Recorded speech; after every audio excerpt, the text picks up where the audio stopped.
If you're visiting with us, my name is Mark. I'm one of the pastors here, and we're so glad that you came here today. Today's a special day for us. This might be the first time you're seeing our sanctuary, but for a lot of us, this is the first time we're seeing our sanctuary after it has been refurbished. So just on a scale of 1 to 10, you're not allowed to say anything if it's not a 10. Is it a 10? You like it? Yes? Okay. Right. Awesome. Hey, at the same time, I know some of us, we grieve a little bit because I remember, and I grew up here, and I remember. But this is a new day, and I think it's really, really cool. I want to introduce you to Faith. Faith didn't know I was going to do this, okay? But she is one of the architects who helped us to put all this together. Would you say hello and thank you to her? Hey.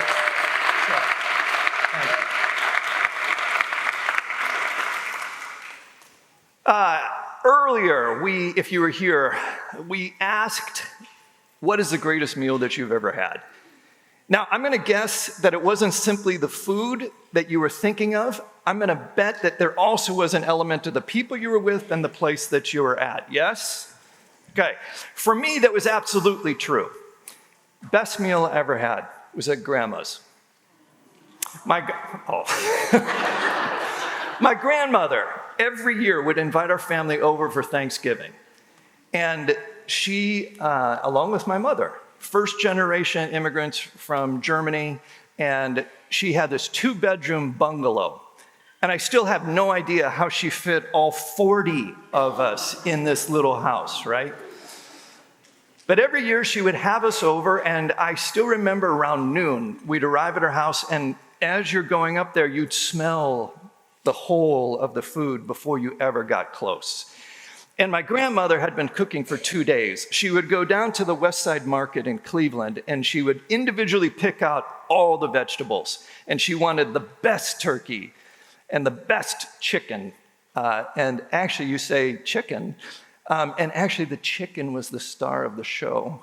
It was not the turkey, especially from my vantage point as a kid, because she would make this chicken noodle soup that, I kid you not, she made it with parsley root. Not parsley, parsley root, okay? And it gave it this incredible taste. My mother would get mad at me every year because I would eat so much soup that I would barely touch the turkey, right? So after the meal, all the men would go upstairs and watch the Detroit Lions lose. And then, thank goodness they're better now. And then the cousins, all 20 of us or so, would just play and play for hours. Hands down, like the best meal I've ever had. But it wasn't my grandmother's soup that made it special. It wasn't certainly the cinder block walls in her basement that we all gathered to eat along that long table. It was the people, and yes, the food was really good, but it was and family just being together. It was home. It was just home. There's something about food and friends and family that have a special way of making that veil between heaven and earth grow really thin. Do you know what I'm talking about? It's that sense that something is very special about this moment. It's something that we all experience every once in a while, and I wonder if you've experienced it. Have you ever wondered why? Well, biblically speaking, it's because you and I were created by a God who wanted to experience that feeling with us, to be face to face at a table, enjoying each other, not just on special occasions, but always. And Jesus told this story to illustrate this, and if you would like to follow along, in front of you there's a Bible, and on page 1048, you can go to Luke chapter 15. It's going to be up on the screen, but I can only put it up there in little paragraphs, so if you would like to follow along the whole time, you can have it there, and I'm going to begin over in verse 11. Let me start here. Then Jesus continued, there was a man who had 2 sons. The younger one said to his father, "Father, give me my share of the estate." So he divided the property between them, and not long after that, the younger son got all he had together and set off for a distant country. You know the problem with the best meal you've ever had is eventually it comes to a close. I mean, you have your last bite of dessert, and then you have to say goodbye. And sometimes you don't even appreciate how special that moment is until much later. I know that was absolutely the case looking back now on those Thanksgivings. And so why is this beauty always fleeting? We see this beauty, we experience it, but somehow we can't grasp it and hold on to it. Jesus is saying here, it's because we're a lot like this son. We're no longer at home. We may occasionally have echoes of what it feels like to be at home, but we're feeling this only because it's an echo. The beauty is always fleeting because we're no longer at home. And so if you took a philosophy course in college, maybe you ran into this group of thinkers called the existentialists. And they had this brilliant word for this universal human experience. It's a German word. It is Unheimlichkeit. So let's try to say this all together because it's really fun. Unheimlichkeit. All right? Yes. You can impress all your neighbors now. It means this feeling of not being at home. Now, of course, it's not really referring to the time we spend at our houses. It's this idea that deep down, every one of us knows we're not at home. There's something that's not right. It feels like there's something, this ache that we all share, this dread that we feel that we're alienated from this beauty that never we can seem to hold on to. And all of humanity, to put it metaphorically, it's like we long to smell a flower that we've never really seen. It's like we hear an echo of a tune we've never really heard. We long for a country we've never visited. And the question is why? Well, there's a universal sense that when you have a desire as a human, there's something that's there to satisfy it, or you wouldn't have this desire. When you're hungry, there's such a thing as food to satisfy your hunger. When you're thirsty, there's such a thing as water to satisfy our thirst. So could it be that this deep-seated ache in all of us suggests that this desire is there because there's something to satisfy it? Something of a true home that we all were designed for, but we're no longer experiencing.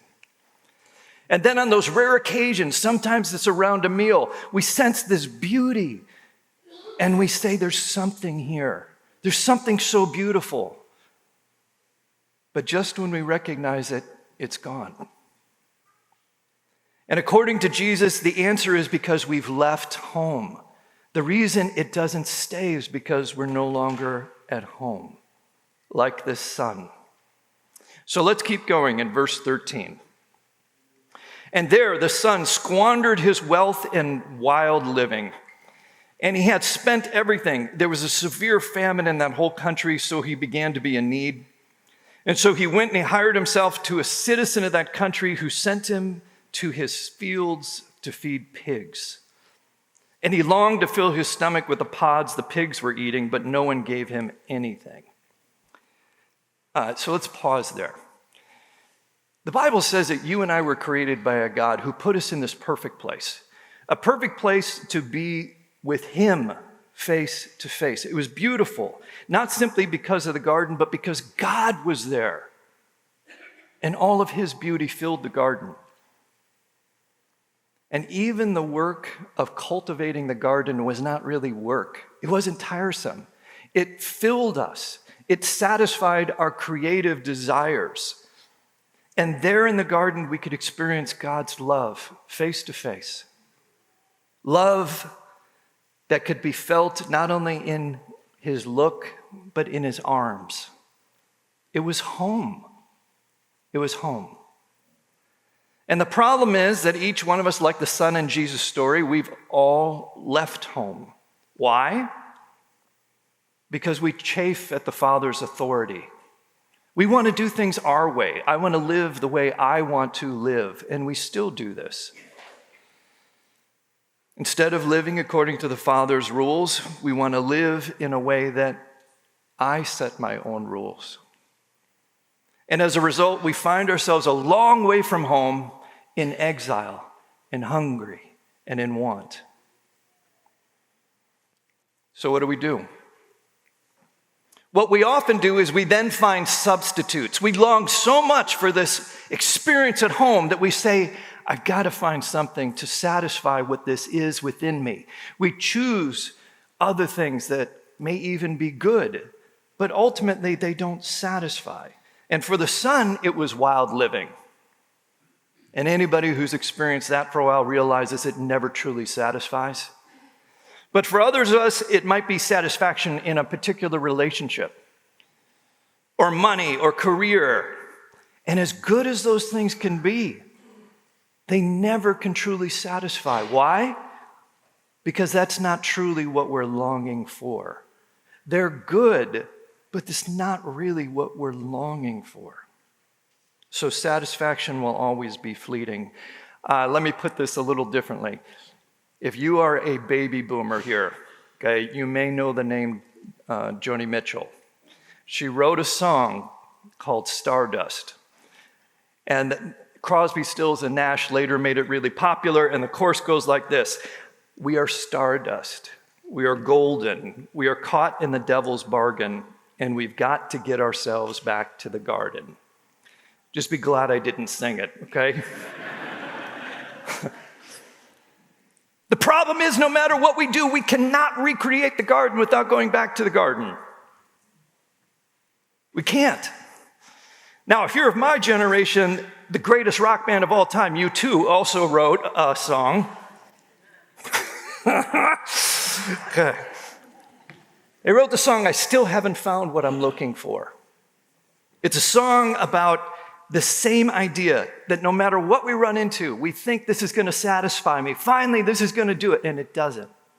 It doesn't, because we're looking for something that cannot substitute for home. These other things can't bear the weight of our souls. So like the son, we continue to wander homeless. That is until the day we finally get so tired of the pigsty that we're so hungry for something that will not fill us that we say, you know what? Maybe I could just go home. Here's how Jesus put it. When the son came to his senses, he said, how many of my father's hired servants have food to spare? And here I am starving to death. I will set out and go back to my father and say to him, Father, I have sinned against heaven and against you. I am no longer worthy to be called your son. Make me like one of your hired servants. So sooner or later, we all find ourselves at one of those points in life and we say, this stinks. Whether it's because of circumstances that we created or because of something that's happened in our lives. And we realize, I'm tired. I'm tired of all of these things that are not satisfying me. And then there's this thought, well, I could just go home. But if you're here and you're visiting and you are honest, like I hope we would be, going home is not always a simple realization. It's much more complicated than it sounds. For some of us, we've been away from home so long that you're not even sure that there is a home. But since you're here today, I'm going to at least assume that you're open to the idea that God exists and that we do have a true home. But even still, what makes going home to the Father complicated still is our relationship with the Father. What is he going to do when we go home? How is he going to react? I mean, deep down, we all know we've messed up, and so how is he going to react? Will he be mad? Is he going to shame us? And if you had a parent who treated you this way, it is so easy to then extrapolate from that relationship. We all have these fears deep down because we know, like the runaway son, what we truly deserve. And not to mention, okay, here, this is what it is for a lot of us. If we go home, I mean, ultimately, the circumstances might not be that much better than the pigsty, or so we think, because why? Well, for a while, I'm going to have food and I'm going to have drink, but oh my gosh, if I'm going to go home, I'm going to feel like I am totally in this cage. He's going to treat me like a servant. I'm going to have rules that are going to absolutely make me feel stifled. I'm going to be a hired servant. So some of us, like this son, eventually say, okay, despite my hesitation, I can't go on living this way. I got to at least try to go home. And so we start rehearsing a speech. We say, okay, when I get home, here's what I'm going to say. I'm going to say this. I'm going to say, you ever get in trouble with your parents and you start rehearsing the speech? Okay. This is what he does. Verse 20. So he got up and he went to his father. And while he was still a long way off, his father saw him, and he was filled with compassion for him, and he ran to his son. He threw his arms around him and kissed him. And the son said to him, Father, I have sinned against heaven and against you, but I'm no longer worthy to be called your son. But the father said to his servants, quick, bring the best robe and put it on him. Put a ring on his finger and sandals on his feet, and bring the fatted calf and kill it. Let's have a feast and celebrate, for this son of mine was dead and he's alive again. He was lost and he's found. So they began to celebrate. That's right. Give me that little woo. Woo, okay. All right, so the son goes home and he's rehearsing his speech. Dad, I really messed up. I'm terrible. Okay. Did you hear earlier? He took his inheritance before his father was dead. Imagine your kid coming to you and saying, hey, Dad, can I have my inheritance now? My son is here. Don't try that, son. It's not going to work, okay? He's saying all these things. Father, I've sinned against you. I've sinned against heaven. And the father cuts him off. It's almost like he's not even listening. And he says, look, something totally unexpected. He calls out to the servants. Obviously, they're a wealthy family. And he says, bring a robe. Not just any robe, bring the best robe. Why? Because imagine what his son looks like. Imagine the tattered clothes. Imagine what he must smell like. Bring not just a robe, the best robe, to cover this up and to cover his shame. Then he says, bring the ring. Now, this is not just bling, okay? This is like a big deal. This is like a signet ring. Put that ring on his finger, and he is a part of this family. This is telling everybody else he is truly a part of this family. And then sandals. Doesn't sound like a big deal, right? But the only people who don't wear sandals were the servants. Put sandals on his feet. The fear that we have that somehow God is going to treat us in such a way that it's going to be stifling to be in his house because we're going to be like servants. No, he says, this is my son, and I always will see him as my son. The father saying, despite what he's done, he will always be my son, despite demanding his inheritance and wasting it all. The father forgives him and receives him back. That's what Jesus says God is like. That's who the Father is. And here, this is how it ties into this discussion of meals. What does the Father do? He throws this party. This is an irrational party, by the way. It's just, go get the fatted calf and let's invite the whole neighborhood. Like, you don't just eat a fatted calf among 3 people. This is like feeding 50 people or so. Bring the whole neighbor, throw a dinner party because my son is back home. This is the Father's love. You know what the word, so sometimes this story is historically called prodigal son.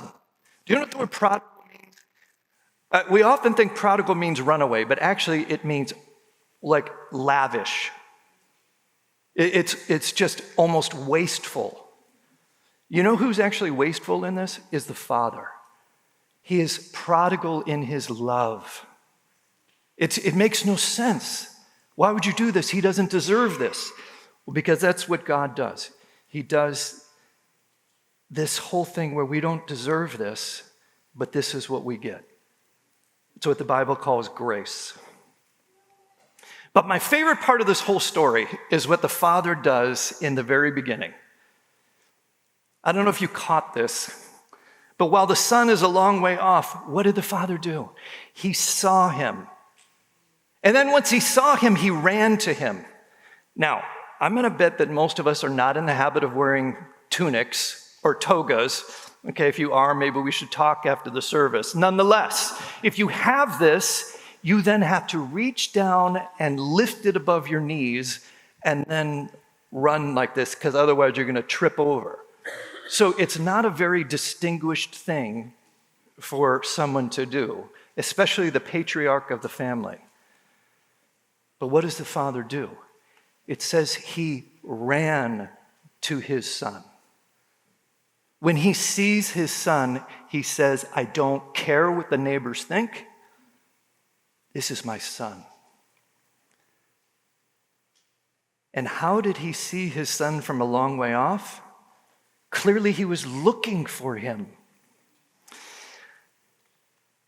There was a man who, because of his diminished abilities, it was a difficult decision for their family to make, but they needed to place him into a nursing home.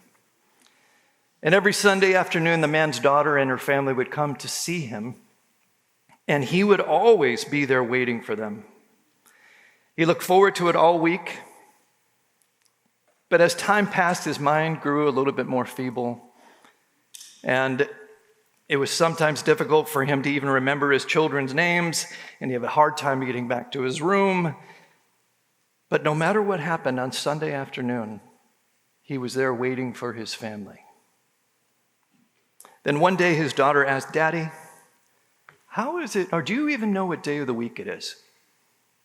And he said, No, honey, I don't. He said, well, how do you know to wait for us today? And her father replied, oh, honey, I wait for you every day. So Jesus affirms we have a Father who not only longs for his children to come home, he longingly waits for us. Not because he has diminished capabilities or because he's lonely, but because he loves you. He loves you so deeply, he's so concerned, and he wants you to come home that he's waiting. And consider this. I said the complicated thing is about coming home. When did the Father forgive the Son? Did the Son come up and the Father's there saying, I'm glad you're home, but there's going to be rules. Okay? I'm going to set correct boundaries, and, we can have you live in the basement for a while. No. It was your home. You are my son. You are forgiven. You are welcomed in. You are not a servant. He forgave the Son a long time ago. And if you've been around church long enough, you recognize that this forgiveness actually came when Jesus said, it is finished. And that he gave his life for us so that there can be a way to go home. And when we decide to go home, rather than shame or punish or instill fear, the Father runs. I think that's one of the most beautiful images in all of the Bible. I hope you can picture it too. Him running to you. Because you will always be his son or his daughter, because that's who the Father is. That's who he will always be. Now, some ways you can point at this and you can see, well, that's an interesting thing that we're going to have this feast together. This will impact my future. How did this impact my present? It impacts our present in many ways. I want you to think about this, okay? This is a feast the Father will throw for us one day fully when we're able to come home face to face with him. But what if this was something we knew was so real, that we knew was around the corner, that you can almost feel the Father's kiss on your neck, that you can almost feel his embrace right now, to taste the incredible food that you know that is coming? What if it was that real? Here's what would happen. You would have a quiet confidence that no matter what would happen, you knew that everything was going to be okay. Right? Because you knew right around the corner, even if somebody hurts me, I know that I've got this coming. Even if somebody wrongs me and takes my money, I'm going home to the Father and he's going to lavish his love upon me. Even if everything falls apart, there's a party coming. So you see, it not only impacts our future, it impacts our present. It gives us a strength to face the day because we know that there's hope. And so how can we continually be reminded of this? Well, I can tell you, for those of us who regularly gather here, we gather here every week to say thank you for what the Father has done and who he is. And then we remind each other constantly, don't forget the party that's coming. Don't forget the love of the Father, because the minute that we wander out into this world, it is so easy to get caught up in all the division and all of the brokenness and forget that we have a Father who has welcomed us home. And so we gather here on Sundays to encourage one another all the more as we see that one day coming. And so we're so glad, especially if you're visiting with us, and we would encourage you, would love to have you join us every week. I invited Gabe DeVitas. Gabe, would you mind coming up here and sharing just a little bit of your own personal story and how this kind of fits into yours, just to help anyone else understand, well, how does this really even remotely fit into somebody's life? Yeah, absolutely. So I grew up in the church. Literally, there was a time when the pews were red, and I was like 6 years old playing tag under the pews. My family lived up the hill. My dad was one of the pastors on staff. And when Mark said, yeah, Carlos, woo! When Mark talked about those moments where the veil between heaven and earth is strangely thin with a family, it's exactly what I grew up in. So I had absolutely no excuses when I decided that I didn't really care. By the time I got to high school, that's it. I didn't really care. I took it all for granted, and I pretty much started to design my life around a few things. Playing basketball, which I was very committed to. Played about 4 or 5 hours a day. Getting attention from girls and being liked, like the usual high schooler. Over time, I think I started to come apart a little bit because on one hand, I was still growing up in the church. I was surrounded by people who loved me, not just my family, but people who jumped in to serve and be a part of my life. And then on the other side, I was really trying to present myself as someone who was cool and likable, and then at the same time, put basically all my worth into achieving my dreams in sports. I was pretty good at each of those things too in high school, so I wasn't necessarily failing at what I thought mattered. But little by little, day by day, I was growing anxious, and the feeling really was one of just being separated. If the veil between heaven and earth in my home was really thin, I was getting more and more thick in my own heart, in my own mind. Fortunately, again, I grew up in the church, and there was people who loved me. I ended up on a trip to Mexico with 150 other high schoolers, and was pretty much disconnected from all those things that I was, spending most of my time paying attention to. And I remember very clearly the pastor of that trip, who happened to be my dad, was giving this sermon about basically just letting the mask fall off so that love could look you in the face. And it was a good sermon, but also I was sitting there going, well, that's someone who I wear a mask around every day. If he's preaching a sermon about the Father will embrace you, and well, he's right there, and I can feel my Heavenly Father kind of asking me the same question: do you want to take off the mask? This pastor said, if you want to do that, stand up. And I just shot out of my seat, kind of without thinking. From that moment on, I'll say in that immediate moment, what I experienced was not shame or guilt or kind of the flood of, shame or guilt that I might have been expecting. I felt free. I was like, oh, my mask is off. I haven't even told anything to anyone, but I've decided it's okay for me to take the mask off. What comes next? And what came next was just this understanding that I was loved, like that all the love that had been around me as I grew up in the church, but even as I continue to branch out into other places, had been tracking me down and running after me, and I was free. The next thing, and this is kind of where I'm still at, was this question that followed. It was, well, what do you love? Turns out you're loved when you take the mask off. That love was really, it wasn't only this warm embrace, it was kind of this challenge and this question of, do you love this God that is choosing to love you no matter what?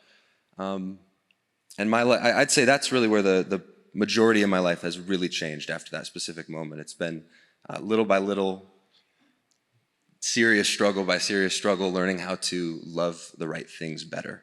In high school, it wasn't, turns out basketball or girls or being cool were going to be very helpful for that. But, even today, what I do for work or what I think I care about, if it's not grounded in loving Christ and then ordering my loves according to what he says matters, I end up in the same place. Torn up a little bit.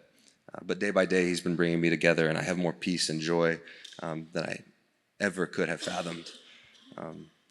So that story is really familiar to me. Yeah.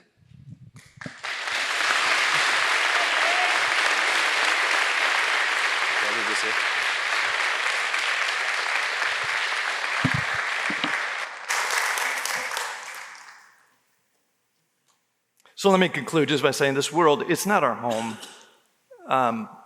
And you and I were made for this ongoing feast. We were made to be face to face with a Father who loves us. We were meant to be at a long table together, sharing this beauty together always. And if you have that ache in your life, that Unheimlichkeit, this longing for home, just please consider that perhaps it actually is God knocking on the door of your heart.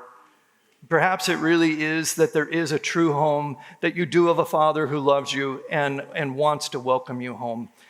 In a few minutes, we're going to all head outside and eat tacos and have fun, and that's going to be wonderful. My prayer is that we would all experience a little bit of what we just heard about in this feast, so that a little bit of that veil is thin. That's what we wanted to invite you to be a part of today. And you're always welcome to join us. Let's just take a moment to pray. Heavenly Father, we're grateful that we're all here and that you have welcomed us home. Sometimes it's even hard to believe, Lord, because it's just too good. But we long for the day when we will see you face to face again and be done with all the brokenness in this life, not only in our own lives, but in the world all around us. And so, Father, I just want to pray especially for the person who's here today and maybe hearing this for the first time or maybe being reminded of it. I pray that you would let them know that this is not, it's not some pastor giving words. It's not somebody telling their story. It's you. It's you who's knocking on their heart. And I pray that they would open it and say, Lord, I want to come home. Help me to do that. And so, Father, help us to be a place that reflects home. Help us to be a place that we love one another. We're so grateful for the sanctuary. But you know what? It's a building. We're grateful for it, but truly, we're grateful for this family. We thank you that we have friends and family, that we will be together for all eternity. Thank you for the hope that you've placed in our hearts. And we are just, again, grateful for the ability to come home. And Jesus, thank you for making that possible. Amen. Amen.